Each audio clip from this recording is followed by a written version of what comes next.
ఇంటికి betting app కూడా ఎలాంటి సంబంధం లేదని కూడా కుటుంబ సభ్యులు చెప్తున్న పరిస్థితి. కాకపోతే తండ్రి ఏం చెప్తున్నా అంటే కొన్ని డబ్బులు ఇచ్చాడు కానీ ఆ డబ్బులు ఇచ్చిన మాత్రం కూడా బెట్టింగ్ యాప్కి సంబంధించిన డబ్బులు కావు. మొత్తం కూడా ఏదైతే ఆ యూట్యూబ్ మీద వచ్చిన డబ్బులు ఏవైతున్నాయో ఆ డబ్బులు మాత్రమే కొంచెం ఇచ్చింది, కానీ దీన్ని మాత్రం పెద్ద ఎత్తున రాదాంతం చేస్తున్నారు.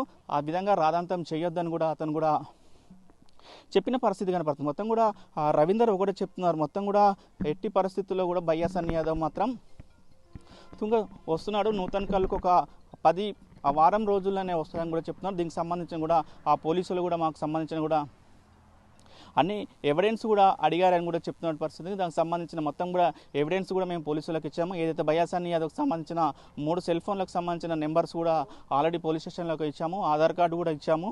మొత్తం కూడా వాళ్ళు అడిగిన దాని ప్రకారం మేము కూడా పోలీసులకు సహకరిస్తున్నాము అని కూడా చెప్తున్న పరిస్థితి ఉంది.